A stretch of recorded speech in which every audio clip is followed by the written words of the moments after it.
Jesus was walking through some wheat fields on a Sabbath day. As his disciples walked along with him, they began to pick the heads of wheat. That's a change. The King James Version says corn. They didn't have corn at that particular point, but in King James English, corn means that little head of wheat. So the Pharisees said to Jesus, "Look, it is against our law for your disciples to do this on the Sabbath." Jesus answered, "Have you ever read what David did that time when he needed something to eat? He and his men were hungry. So he went into the house of God and ate the bread offered to God. This happened when Abiathar was the high priest. According to our laws, only the priests may eat this bread. But David ate it and even gave it to his men." And Jesus concluded, "The Sabbath was made for the good of man. Man was not made for the Sabbath." Probably few places in the Bible that cause more difficulty than the question of the Sabbath. I always chuckle over those individuals who consider themselves to be Bible believers in every single word of the Bible.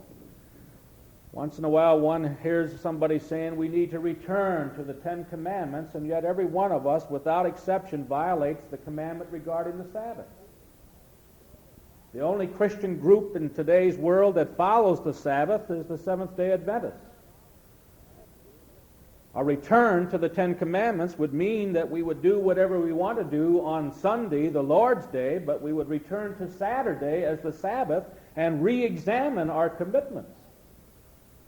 And so those who are the Bible believers begin to twist and turn and make all kinds of arguments which have no validity whatsoever, for there is not a single instance in the Old Testament or in the New Testament where the idea of the Sabbath is set aside.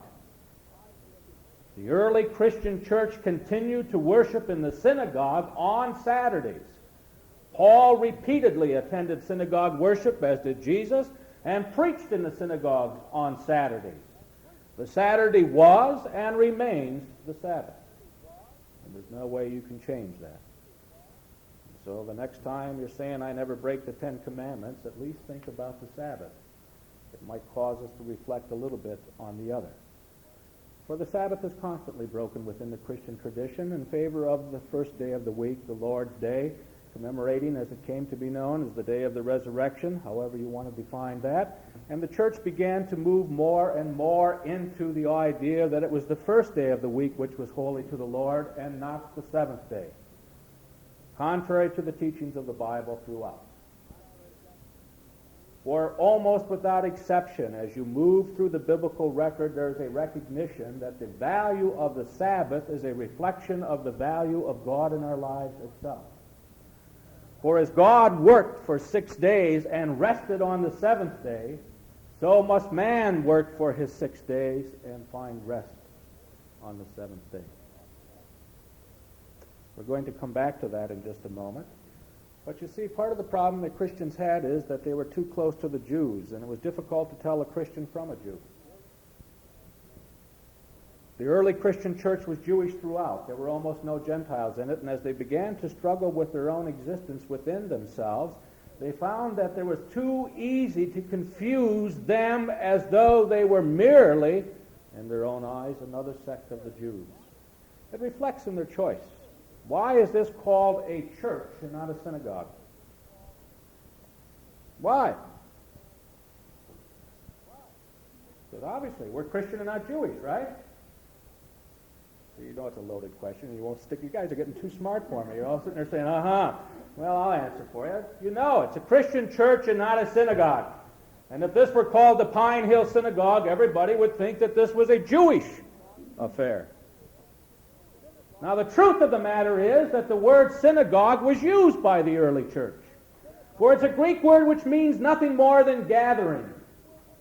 It is a perfectly good congregational word. We talk about the meeting house and the gathering of the Lord's people. We ought to take the word synagogue.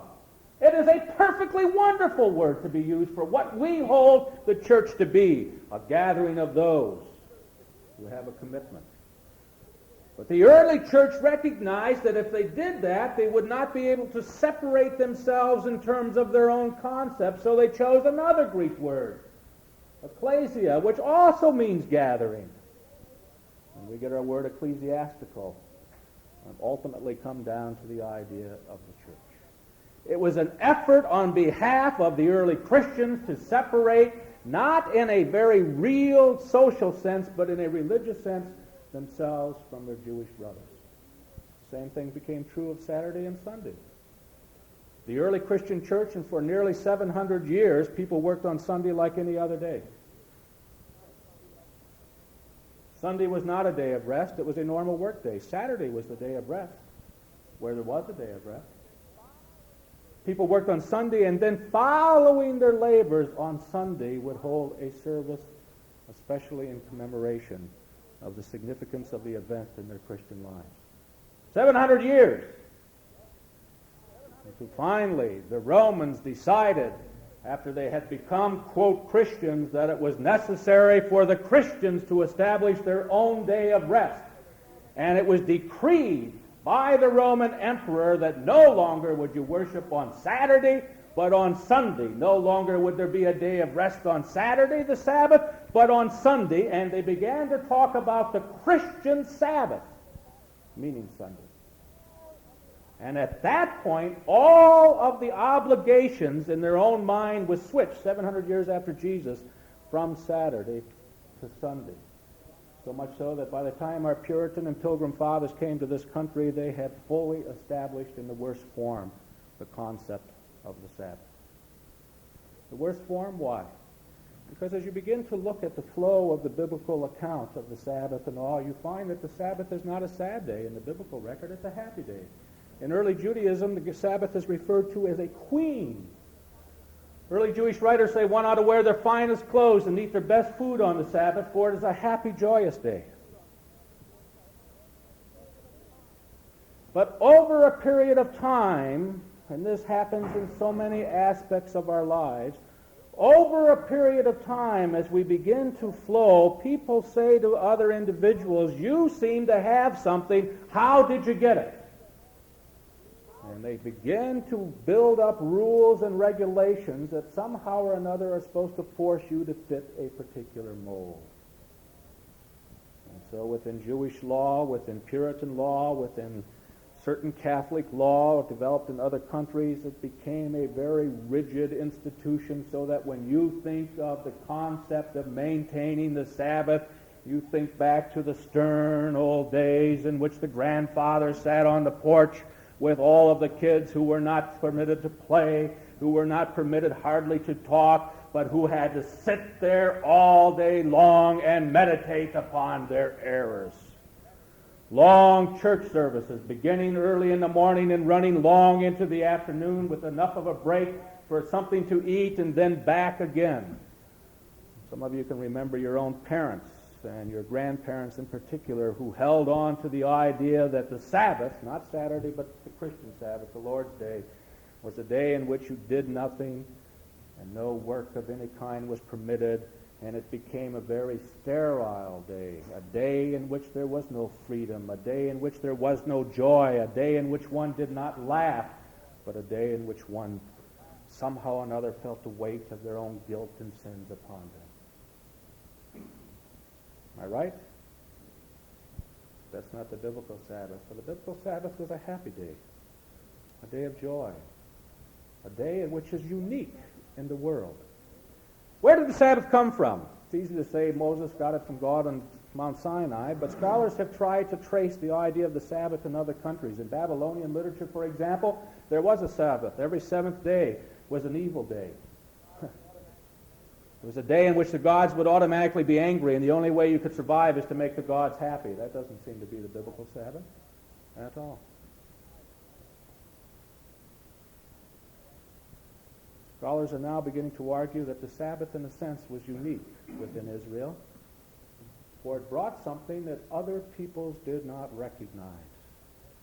And that is that every human individual has a need for regular, ongoing ceasing from work. In the ancient world, there were no days off. There were no vacation days. Most were slaves. They worked 7 days a week, every day of their life. and were happy if their life could continue with work. Only time the day might be off is on those few occasions when in the religious holidays or an occasion when they were having a political holiday, the slaves would be gathered along the sides of the roads to cheer and shout in favor of the general who was coming down the street, or the procession of priests carrying an idol to the temple. One did not have a day off. Animals were not given a day off, and suddenly in the midst of all of this comes a people who says God himself rested after his labors. And there is a need for every individual and for every animal to have rest. For when you read the Ten Commandments, it is not only the powerful man, but you give the day of rest to your slaves. You don't sit back and say, I keep the Sabbath, but my slaves, even though they may not be Jewish, don't have to keep it. You do not force others to break their day of rest because you have too much dignity within yourself and recognize the need. For after all, if God Almighty needed to rest after 6 days of creation, how much more so do I need to rest after 6 days of labor? And so it extends by very nature not only to me under God, but to my slaves and to my animals, so that there is a concept of rest, recreation, that is part and parcel of the Sabbath. Now we ought to define work. You notice I've used the word creation and recreation, recreation, and so on and so forth a number of times. And I want to define work at this particular point because work is not what we call work. Someday I'm going to do a sermon on the different concepts of work and what is meant by it, labor and all of these things. I think it's valuable. In Jewish law, work is creation. It's the only valuable work. It's got to be creative work. You cannot in Jewish law write something because you're creating something new. You cannot light a fire because you're creating something new. You cannot build something because you're creating something new. You can read a book. You can meditate. You can even put a brick on your shoulder and run up and down the stairs, which we would call hard work, hard labor, and that doesn't break the law because you're not creating anything. Unless you begin to stack the bricks in a form. Then you're creating something new. Work has always an element of creativity to it. That's why when you are a creative worker, and it doesn't matter what job you hold, there is a possibility of creation to be worked into it. You need a creative break, which is what the Sabbath is all about. And Augie Benson, one of the great Scandinavian biblical scholars, said that the whole impact of the Sabbath in the ancient Near East was that here men were gaining dignity by a definition of work as creativity and of rest as opportunity. Now, isn't that exciting? When you begin to understand the Sabbath in our lives, and I'm not talking and debating whether it ought to be Saturday or Sunday at this point, because I don't believe we're going to go back, and I don't believe we have to, because I don't think that every single word of the Bible is true, and therefore I'm not held to holding this. But the concept of a day in which our creative genes have a chance just to say, whew, is important. Secondly, as you read in the biblical account itself, you begin to find something of interest. There are, as I said to you last week, two accounts of the Ten Commandments, one in Exodus, the 20th chapter, and one in Deuteronomy, the 5th chapter. They're different slightly in a number of cases, some 20, 25 different cases. Usually it's not too significant. But in one of the cases where it's rather significant, it has to do with the Sabbath. For it says in one, remember the Sabbath, and in the other, observe or keep the Sabbath. What's the difference? If any of you go this afternoon, this will be the only point that you'll have a little extra chance to hear again. Concept of remembering, but it'll be in a different context, so it won't be too bad. I decided that one of the problems that I have with English is that I've spoken it too long. And I've corrupted it in my own mind. I'm amazed at the number of times I go back to a dictionary and look up words that I know and find that I don't know them as well as I think I do. Chrissy and I are always in a debate over words. And I publicly confess for the first time, we were sitting in France, and David was getting ready to have a peanut butter and jelly sandwich. Now, we broke every rule of our existence. It's the first time in my life I've ever taken peanut butter to Europe. They don't eat peanut butter. They don't know what it's all about. But I thought maybe David, if he could have peanut butter and jelly and at least have that sense of sanity, since he has it every day of his life, he might sort of see a continuity. So we carried 6 pounds of peanut butter with us, which was absolutely astonishing. The French people couldn't understand it. They just didn't know what was going on. But anyhow, Chrissy said to David, "Slather that peanut butter on that bread." And I said, "Slather the peanut butter on the bread? What's happened to the English language?" She said, "That's a good word." I said, "I never heard the word slather. I've heard blather, but not slather. What does it mean?" She says, "Lay it on thick." I said, "Oh, Chrissy, what's happening to you?" And she sat there and got more and more, as I'm reaming her out in my only best style, normally reserved for Ohio State, but you notice I haven't mentioned that this morning. And we came home, and one day I got the dictionary out. Slathered, to lay on thick. Amen. I went in with the dictionary and set it on the table and bowed down and asked forgiveness. What she, in typical style, gave me with a big grin. Slathered, it's a good word. So I'm going to slather it on here for just a minute. I went to the dictionary the other day to look up the word remember, because I wasn't quite sure that I knew. I sometimes get confused. I work with too many languages and age, and sometimes I run them together. What does remembered mean? If you look into the dictionary, it is intellectual recall. That's all it is. To call to your mind something that went in the past. Most of the time when we talk about remembering something, we sit down and say, "Oh, wasn't that nice? Remember when we did this, and remember when we did that, and oh, wasn't it nice?" And we smile at each other. That is not the biblical concept of remembering.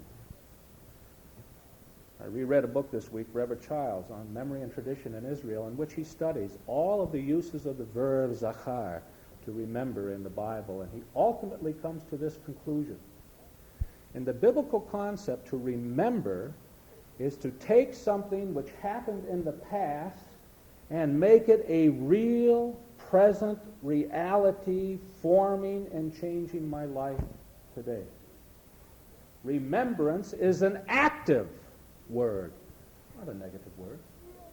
It means make real right now what you're thinking about from the past, which is when Jesus said, "This do in remembrance of me." He was not talking about a pietistic turning to the back and saying, "Oh, Lord, isn't it wonderful what you did?" He's talking about understanding the impact of everything he taught and lived right now and applying it to today. That's the active word.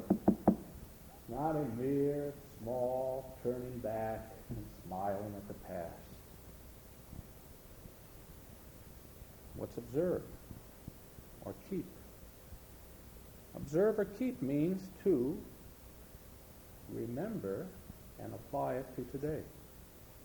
That's fascinating. I have searched all of the commentaries in the Bible that I have in my library. I have searched the differences of books in terms of all of the struggle going on and dealing with the Sabbath that I read this week.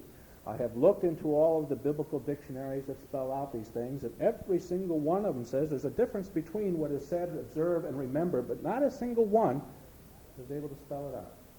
Why there is a difference or what it is. But when you take these two things, I submit to you that remembering means to have it active in the life means the same thing as to keep or observe. They are parallel words, parallel concepts.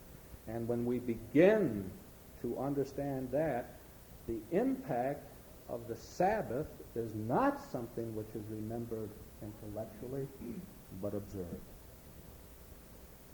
You've got to be active. There is absolutely no way in the Christian or biblical concepts of life to be passive.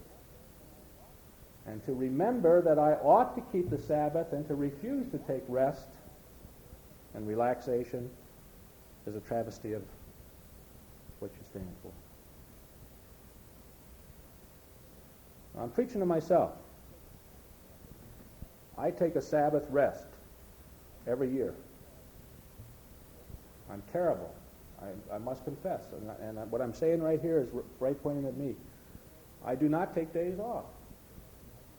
I don't know how to take a day off. My mind is always working on something, papers, ideas, phone calls, people, The only way I can get a day off a Sabbath is to take my time off in the summer when I just totally leave and do a totally different thing. Now that's terrible. One of you said, the first Sunday I was back, what a difference between this Sunday and the last Sunday you were here. True, isn't it? You could see it. The last Sunday I was here, I was working like crazy, and I could hardly even communicate beyond because I had not taken the kinds of periods of rest and recreation that is needed.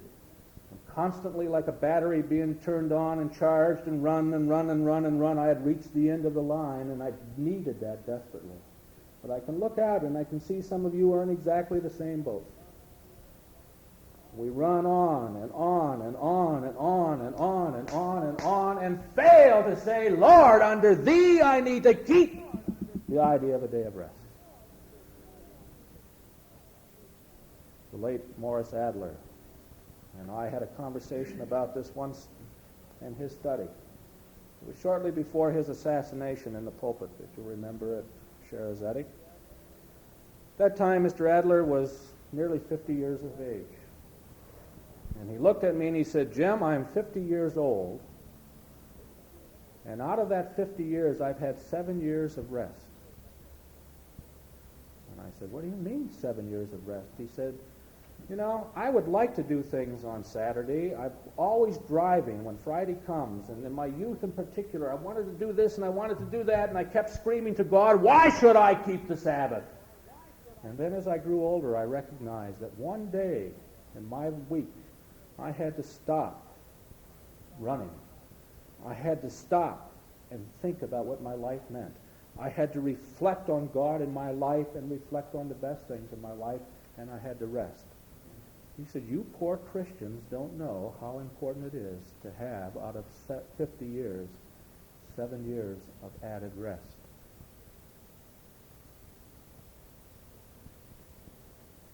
But Jesus said man was not made for the Sabbath, but the Sabbath for man, and I think this is exactly the spirit in which all this ought to be taken.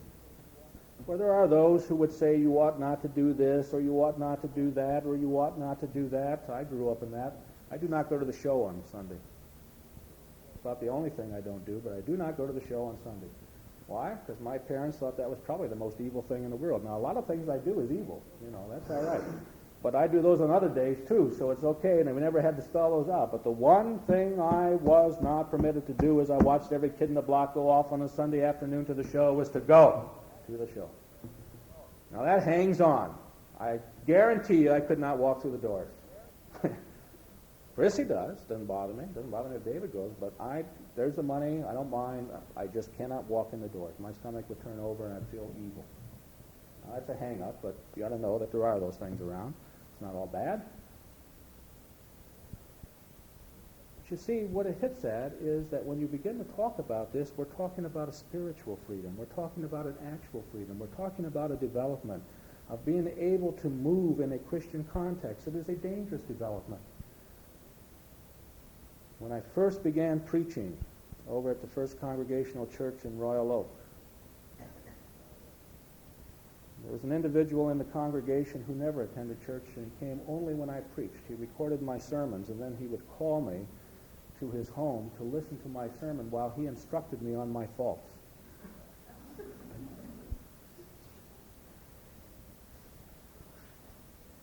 Now, he did it the right way. He did it lovingly. He was concerned. He wanted me to be the best preacher that I could possibly be. He spent hours going over the tapes before I did.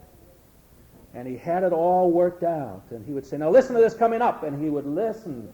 And he'd say, see, you didn't get that point out. Or there, you hit it this time. See the difference. And he had it all worked out. He was an engineer for Chrysler. What did he know about speech making? I don't know. But he taught me so many things. Until one day he came in and he said, I think I've taken you as far as I can. I don't have to tape your sermons anymore. Although I still do and still listen to them. And that's the last time I ever saw him in church. So one day I went over. And I said, Al, I know you never went to church much, but when I was preaching, you always came to church. Yep. I said, your wife's in church, your kids are in church, they're beautiful people, hardworking, why aren't you? He said, well, I don't find God in church very much. I find God sort of standing here and reflecting in the quiet of a Sunday morning. You know what? He did. But he's one of the few, because many use that excuse to avoid finding God. What I'm saying is that it's dangerous to say that there are no rules about the Sabbath and that the Sabbath is for us to create and to use as is every day. It's dangerous because there are people who say, I find my relaxation in my work, and there's a certain amount of truth in that. There are those who say, it's the drive and the continuation that makes me happy. There's a certain amount of truth in that. There are those who have all kinds of excuses for doing or not doing things. There are people who avoid doing things on the basis that I'm free, but the point is that part of the freedom is that we have to be willing to make mistakes. And one of the things I need to do is to regularly choose some time in which I totally disavow all of the creative kinds of things that I normally try to do and relax. I need Shabbat.